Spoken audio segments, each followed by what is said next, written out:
A'udzubillahi minasyaitonirrajim. Bismillahirrahmanirrahim. Assalamualaikum warahmatullahi wabarakatuh.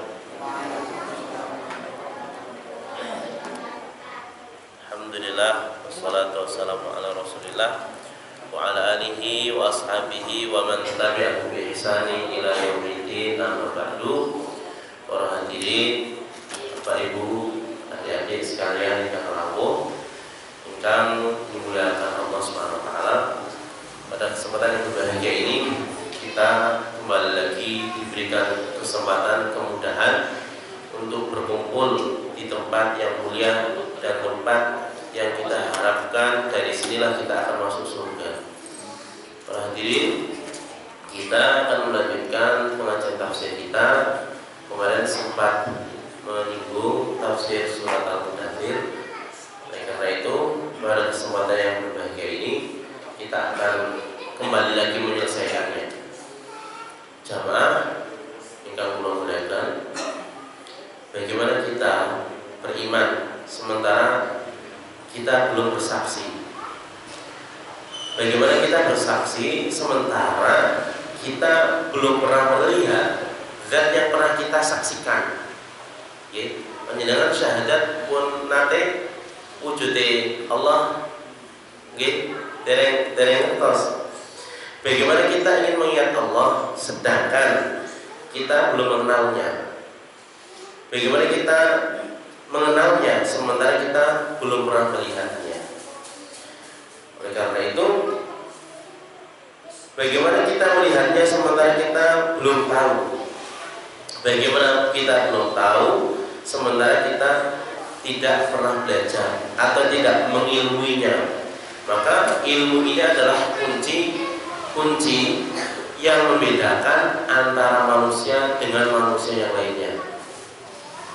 Jamaah yang kami muliakan karena Allah Subhanahu wa taala, dengan ilmu inilah penyebutan para malaikat disandingkan dengan nama Allah. Allah bersaksi, syahidallah annahu la ilaha illa huwa wal malaikatu wa ulul ilmi qa'iman bil qisti. Allah bersaksi bahwasanya tidak ada sesembahan yang berhak disembah kecuali melainkan hanya Allah, dan beserta para malaikatnya pun ikut bersaksi, wa ulul ilmi, dan orang yang diberikan ilmu pun ikut bersaksi. Seandainya ada manusia yang lebih mulia ketimbang para ulama, saya Allah akan sebutkan, Allah akan gandengkan namanya dengan nama Allah. Adik-adik, itu ada Lukman ya? Lukman, terus tinggal menunggu jamaah. Para hadirin yang saya muliakan, kemudian tadi kita memberikan mukadimah. Kita langsung masuk ke tafsir. Kita kemarin sempat membahas tentang awal mula surat Al-Mudaththir. Di situ kita pernah bahas bahwasanya ada selimut yang menghalangi kita untuk beribadah kepada Allah. Itu adalah selimut kemalasan. Itulah mengapa disyariatkannya kula panjenengan haji jamaah. Nek Pak iling-ilang secara pribadi terkadang wonten tiyang niku tersinggungan, nggih, enggak terimanan, sehingga butuh yang namanya kita menghadiri pengajian itu agar kita ini ada yang mengingatkan. Dan disitulah kenapa disyariatkan kita untuk beribadah seperti zakat dan sedekah atau ibadah-ibadah yang lainnya, seperti ibadah yang berkaitan dengan hati bersabar atau berkaitan dengan orang lain kita memaafkan. Hal-hal itulah yang akan menjadikan hidup kita ini terhilangkan atau terbebaskan dari selimut kemalasan tersebut. Sidang jamaah sholat maghrib yang kami muliakan karena Allah. Kemudian kita langsung beralih ke ayat berikutnya. Qum fa'anzir, bangunlah wahai Muhammad, berikanlah peringatan. Dan misi yang Allah SWT katakan, ketika kita ingin menjadi baik, tidak cukup jamaah, butuh kita pula mensolehkan orang lain. Seandainya peringatan ini Allah tunjukkan hanya kepada diri kita pribadi tanpa kita mengajak orang lain, tentu yang akan terjadi nopo. Pernah kita sebutkan ada ahli ibadah yang Allah mulai mengadabnya dari orang tersebut. Kenapa? Karena dia tidak menegakkan yang namanya amar ma'ruf nahi munkar. Qum fa'anzir wa rabbaka fakabbir. Bagaimana kita menjadi manusia yang bermanfaat? Dengan caranya wa rabbaka fakabbir. Maka agungkanlah Tuhanmu, agungkanlah Allah Subhanahu wa taala. Jangan engkau agungkan harta. Banyak orang yang karena uang Allah disepelekan sampai dia berani mengambil yang haram. Banyak orang yang karena nafsunya dia rela berbuat kemaksiatan. Ini yang agung nafsunya, bukan Allahnya. Banyak orang demi kekuasaan dia rela membunuh. Berarti yang agung bukan Allahnya, yang agung berarti kekuasaannya. Maka banyak orang yang mengakhirkan sholat demi rapat. Berarti yang agung siapa jemaah? Yang agung itu rapatnya. Wali rabbika fasbir, dan untuk memenuhi perintah Tuhanmu engkau harus bersabar.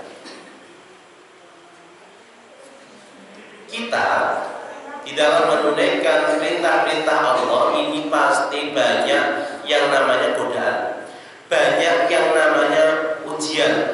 Sehingga dengan ujian ini mengharuskan kita bersabar semua. Tidak ada jalan menuju surga ini dipenuhi dengan kemudahan, dipenuhi dengan kenikmatan, tidak ada. Jalan ke surga, jalan dipenuhi dengan rintangan, dipenuhi dengan kesulitan. Kalau jalan menuju neraka biasanya dipenuhi dengan kesenangan, dipenuhi dengan hawa nafsu. Sehingga pantas Allah SWT melalui tulisan Nabi Muhammad SAW mengatakan, "Hufatil jannatil bil makari", surga diliputi dengan hal-hal yang hawa nafsu ini gak suka. Wa hufatil nar bi syahwat, dan neraka diliputi dengan syahwat. Oleh karena itu Allah menceritakan di dalam surat Al-Infitar tentang penghuni neraka, innahu kana fi ahlihi masrura. Sesungguhnya dia penghuni neraka dahulu di dunia ini hidupnya dipenuhi dengan kenikmatan. Ketika panjenengan lihat banyak orang yang kaya ini justru bukan dari kalangan orang yang beriman, yang membuat justru dari kalangan orang-orang yang kafir. Itulah Allah akan menguji kita dengan hal itu.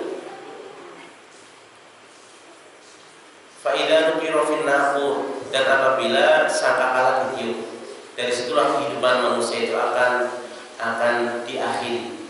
Pada waktu itu manusia sedang dalam keadaan normal sama, sedang dalam keadaan aktivitas, wonten dagang, wonten kerja di kantor, ada yang sedang dipenuhi dengan kelalaian. Maka ketika sangkakala ditiup, fa'idha nuqira fin naqur, apabila sangkakala ditiup, pada waktu itulah kehidupan manusia berakhir.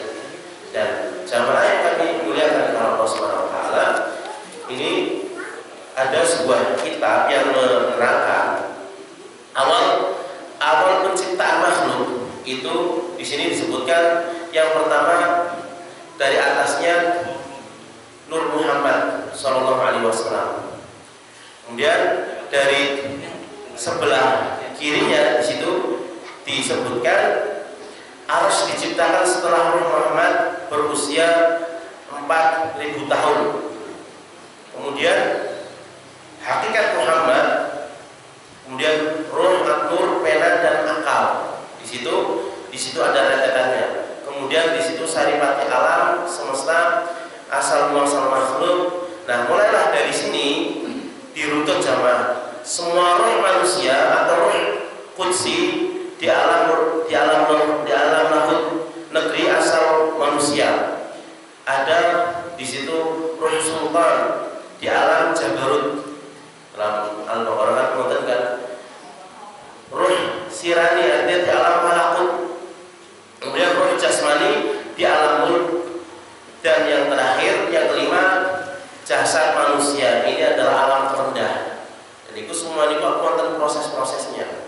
Nah, apabila sangkakala ditiupkan, sudah berakhir kehidupan kita, dan kita hanya menyesali apa yang telah kita kerjakan. Sehingga penduduk surga pun pernah mengatakan melalui lisan Rasulullah SAW, inna ahlal jannati yatahasaruna, ahlu surga ini menyesal.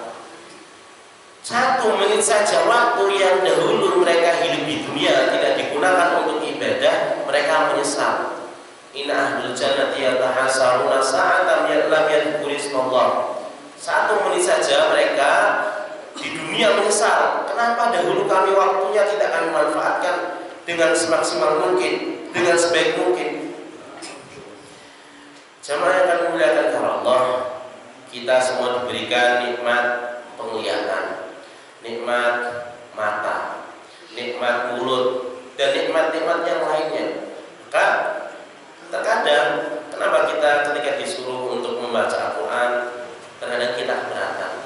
Seringkali Allah panggil kita untuk duduk sejenak ke pengajian, kita merasa keberatan. Sholat pun kadang yang wajib pun ditunda-tunda, dilambat-lambat. Maka akan tiba kata Allah suatu saat yang mana Allah akan mencabut nikmat-nikmat itu. Kapan itu? Faidan nuqira fin naqur, ketika sangkakala ditiup. Fadzalika yauma idzin yaumun asir, pada waktu itu adalah waktu yang sangat sulit. Alal kafirina ghairu yasir, bagi orang yang kafir itu sangat hari yang menakutkan, hari yang membuat dia ini menyesal terhadap amal perbuatannya.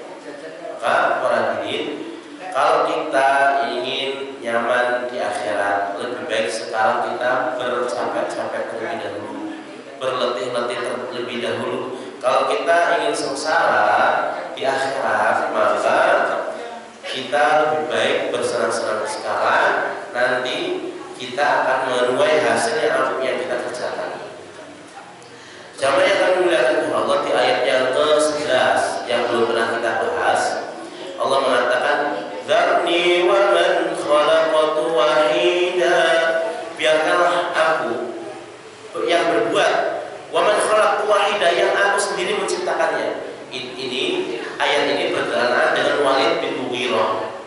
Walid bin Mughirah yang betul-betul membenci Nabi, yang Walid bin Mughirah ini menentang Allah dan Rasulnya sampai dari mengadakan peperangan.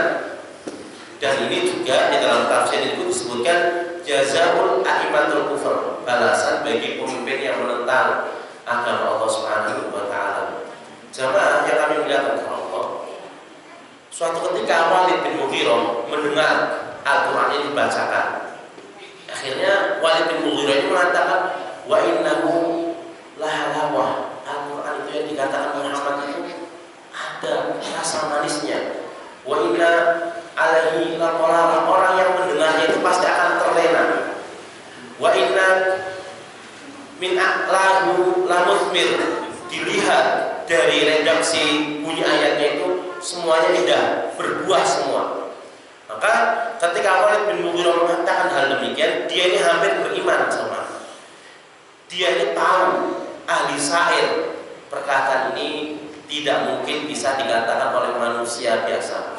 Nabi Muhammad ummi, mboten saged maca, mboten saged tulis.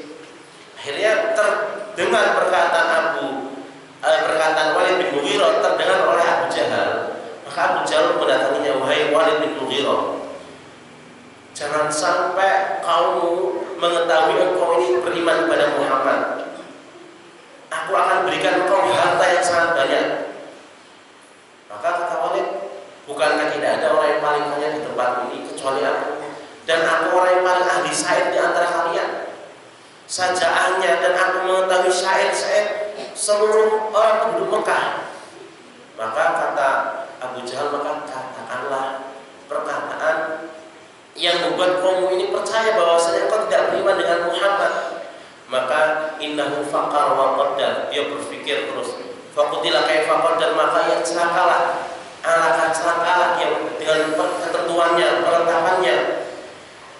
Maka Allah ingatkan sebelum ayat itu, wa ja'altu lahu malan mamduda, dan aku berikan baginya kekayaan yang melimpah. Walid bin Mughirah wong sing paling sugih sama. Wa banina syuhudan, anak-anak yang selalu bersamanya. Arba'atan minasya'adah, ada 4 hal yang termasuk kebahagiaan. Wa ayakuna rizquhu fi baladihi, rizkinya di tempatnya, dan anak-anaknya bersamanya, artinya tidak mencar sama. Anak-anak kalau tinggal bersebelahan dengan orang tuanya kan sebuah kebahagiaan bagi orang tuanya sendiri. Wa mahattu lahu tamhida, dan aku berikan baginya kelapangan hidup seluas-luasnya. Uripe sugih, anak-anak yang akeh, anak yang wakeh, pedek-pedek, rezekinya di situ. Akan tapi dia tetap tidak mau beriman sama. Dan ini sebuah rumus dari Allah. Semakin seseorang dimudahkan mencari harta, semakin dia tamak dan rakus. Semakin tamak dan rakus. Itulah makanya banyak orang yang korupsi bukan dari kalangan orang yang miskin. Koruptor itu kan sugih-sugih sama. Sugih-sugih tapi kok ya ora ono puase iki. Wis sugih omahe rahmat itu, mobile pengin nambah terus. Pengin nambah terus, bojone pengin nambah kok, tapi nek pegawai mboten saged nggih. Karena dia juga masih takwa istri tua. Sama yang kalau melihat Allah Subhanahu wa taala, dari sini juga bisa kita ambil faedah. Terkadang Allah meluaskan rezeki seseorang itu karena lantaran perbuatan dosanya. Jangan panjenengan kira orang yang banyak dosanya itu rezekinya sempit, tidak. Ada yang Allah kayakan dia karena semakin dia durhaka. Idza ra'aital 'abda, idza ra'aitallah yu'til 'abda minad dunya ma yuhibbu wa huwa muqimun 'ala ma'asi fa inna ma dzalika minhu al-istidraj. Al-istidraj. Jika engkau melihat seorang hamba yang Allah berikan dari kehidupan dunia ini, ma yuhibbu, yang dia senang.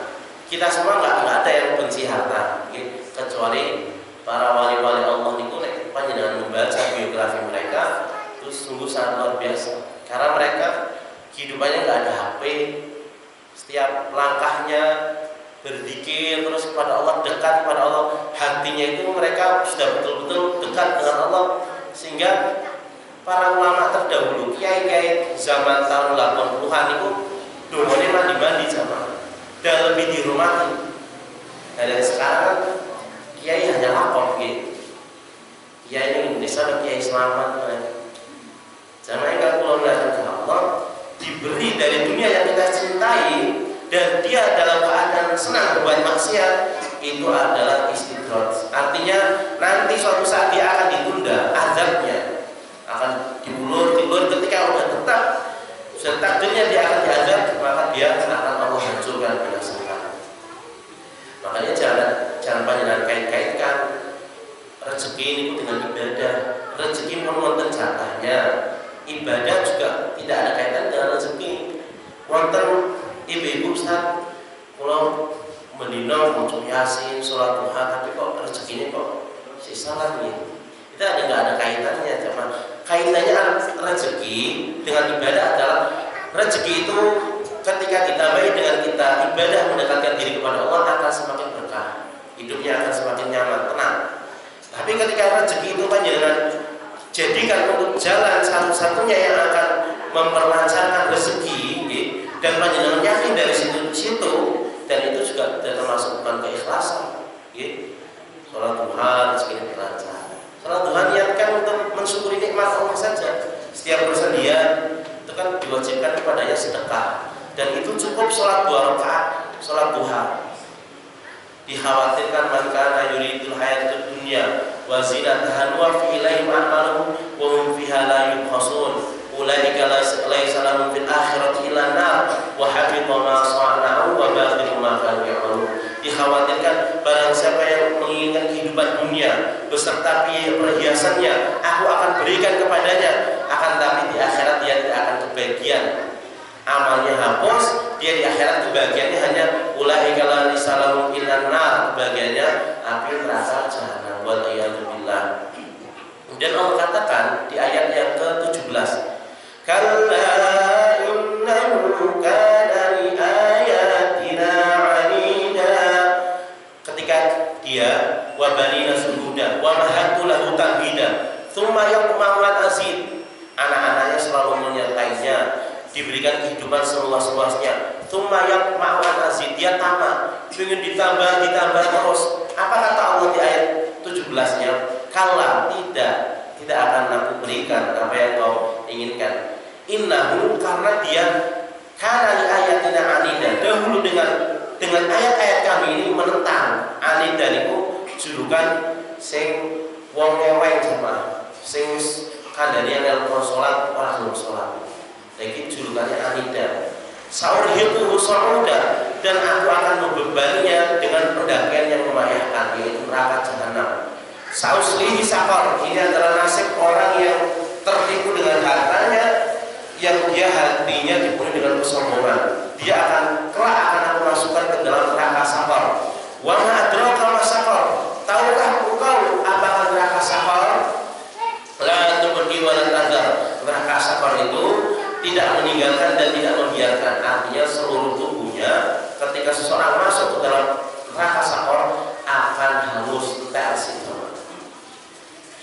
Kemudian di ayat yang selanjutnya yang ke-30, setelah Allah Subhanahu wa taala menyebutkan mengenai Walid bin Mughirah yang dia tidak mau beriman kepada Allah karena hartanya.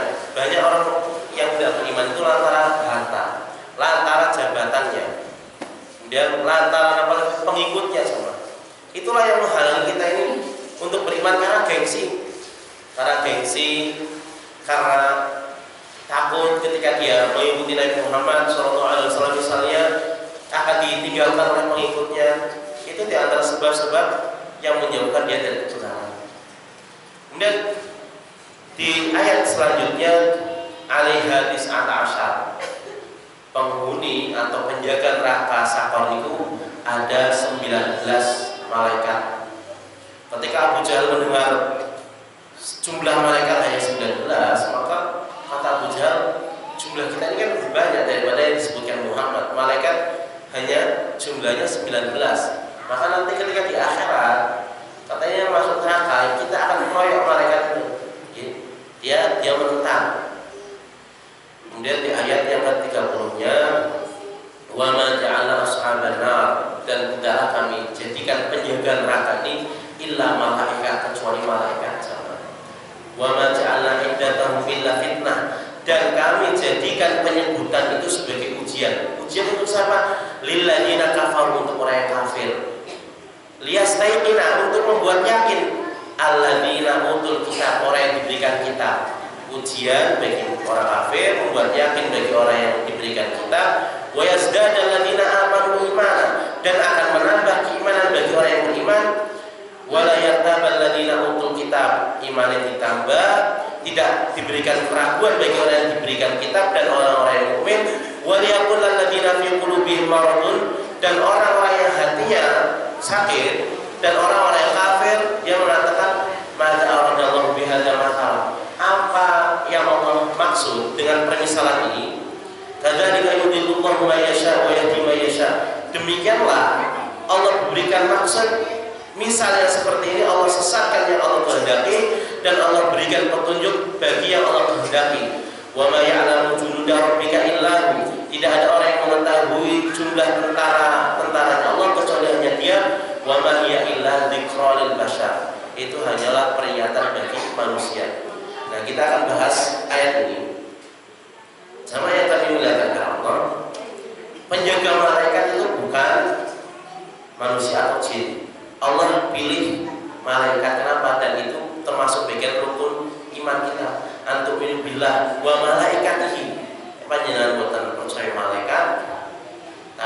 panjenengan percaya sarung malaikat gitu.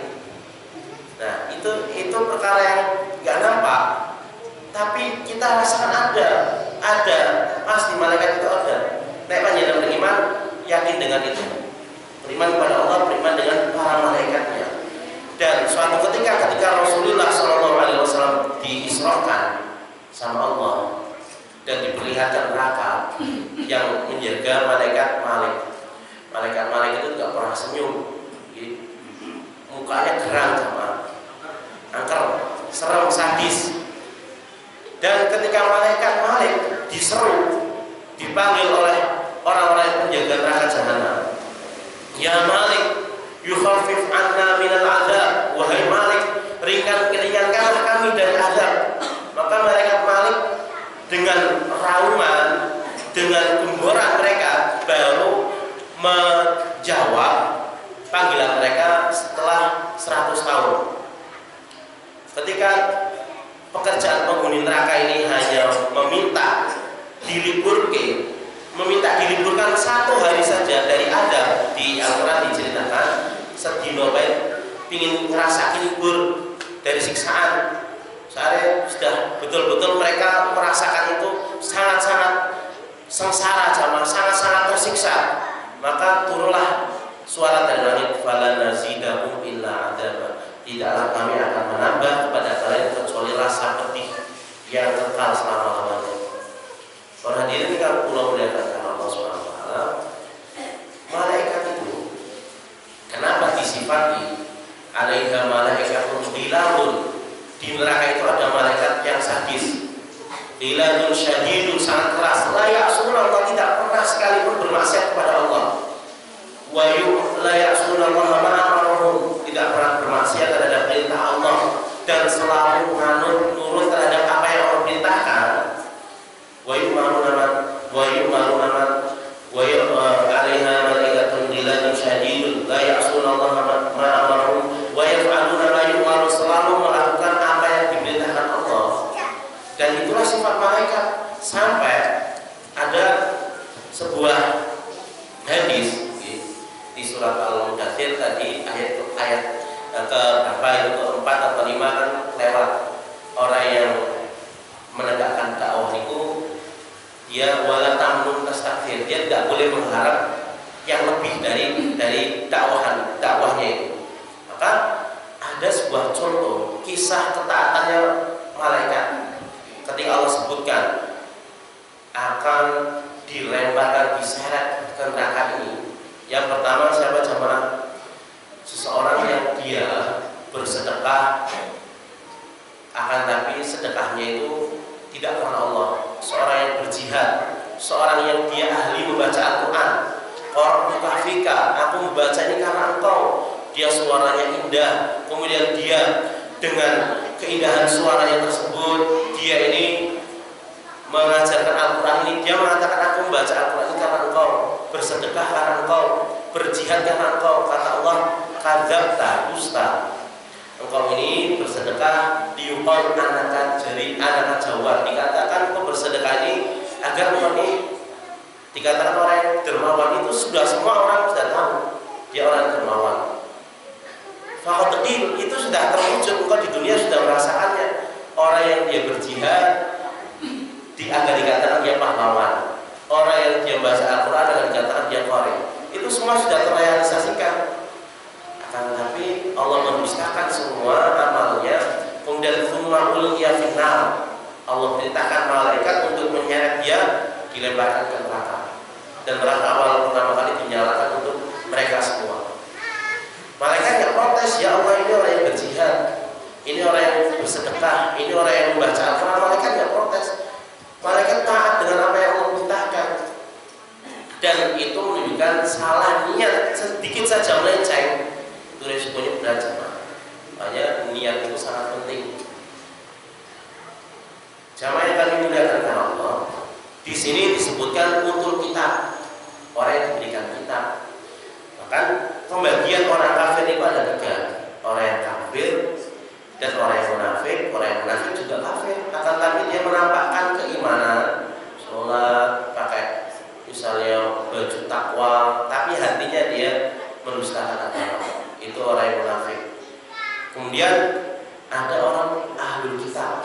bagaimana? Mereka juga kafir jamaah. Bukan berarti mereka diberikan kitab juga mereka akan masuk surga, enggak mereka. Cuma kenapa disebutkan alladzina utul kitab? Di situ Allah ingin merinci ahlul kitab itu, Allah ingin merinci bahwasanya mereka juga sesembelihannya itu boleh kita makan. Terkait dengan pernikahan dengan ahlul kitab itu Allah ingin merinci. Di dalam Al-Quran terkait hukum-hukum ahlul kitab itu ada. Ketika mereka tidak ada rasa hasad dan sombong yang ada dalam diri mereka beriman. Nabinya dalam kitab Taurat dan Injil mereka mengimani adanya nabi akhir zaman. Tapi karena pengikut terkadang jamaah, karena apa? Karena gengsi dan sombongnya, akhirnya terkadang membuat subhat-subhat yang menguatkan pendapatannya. Kemudian wa yazdadul ladzina amanu, akan bertambah keimanan orang yang beriman. Nah di sini iman itu naik dan turun kayak dolar jamaah. Dolar naik turun gitu, emas juga naik turun. Yang nggak naik itu, yang nggak pernah turun itu emas timas. Naik terus. Anak jamaah yang kami muliakan kepada Allah Subhanahu Wa Taala. Wa yazdadul ladzina amanu imanan, akan bertambah keimanan orang yang beriman. Cara untuk menambah keimanan kita banyak sekali. Ada yang bulan suci Ramadan itu untuk meningkatkan iman kita. Ada yang disyariatkan haji dan umrah itu untuk menaikkan keimanan kita. Dan tidak mungkin kita memiliki iman seperti imannya para malaikat stabil terus, stagnan. Imannya najib, itu nggak mungkin. Kita ini kadang yazid wa yanqus, dan kadang naik dengan ketaatan, turun dengan kemaksiatan. Itu lumrah jemaah. Yang penting kita berusaha agar kita ini istiqomah, berusaha istiqomah terus. Dan di sini juga pentingnya memiliki lingkungan jemaah. Lingkungan itu sangat berpengaruh. Panjenengan di rumah atau ini rumah nggak bisa baca Al-Quran, banyak godaan. Panjenengan pergi ke masjid atau musola. Di kantor kita sering di kantor dono yang kabeh mau baca, mau nyiapkan buat pengajian itu nggak bisa. Cari tempat yang lain, yang betul-betul kita ini bisa menaikkan keimanan kita. Walayat dan tidak ada keraguan di dalamnya. Jamaah yang kami muliakan Allah, keraguan dalam kehidupan kita itu sering sekali kita mendengar hal-hal yang menjadikan keimanan kita hilang. Maka oleh karena itu kisah-kisah yang kita pelajari, yang kita dapati di dalam Al-Quran, kisah-kisah orang yang mempertahankan keimanan itu sangat penting sama. Orang yang sedang kafir kemudian dia diberikan hidayah masuk Islam, itu dia langsung memikirkan ada bagaimana caranya aku ini bisa berbuat untuk agama Allah. Para sahabat dan para rasul berpikirnya bagaimana aku ini bisa berjuang untuk melanjutkan estafet dakwah ini, untuk betul-betul dakwah ini terus berjalan. Bukan untuk menikmati keimanan sendiri, tidak untuk menikmati misalnya membaca Al-Quran, sholat, ibadah untuk dirinya sendiri, tidak. Bagaimana memikirkan orang lain ini juga ikut merasakan nikmat apa yang kita rasakan. Itu adalah mukmin yang benar. Mukmin yang benar itu adalah mukmin yang juga menginginkan kebaikan bagi mukmin yang lainnya. Waliyakul alladzi sudah ada belum? Belum ini. Waliyakul alladzina fi qulubihim maradun wal kafirun, dan orang-orang yang di dalam hatinya dipenuhi dengan penyakit. Penyakit hati ini adalah penyakit yang menghalangi kita untuk bisa konsentrasi dalam beribadah kepada Allah. Nek panjenengan masih punya penyakit hati. Nah, penyakit hati yang sudah dibahas dalam surat Al-Mudaththir ini kan yang dia terlalu cinta terhadap harta, yang dia selalu mempertimbangkan harapan balasan dari apa yang pernah ia berbuat baik. Seharusnya ketika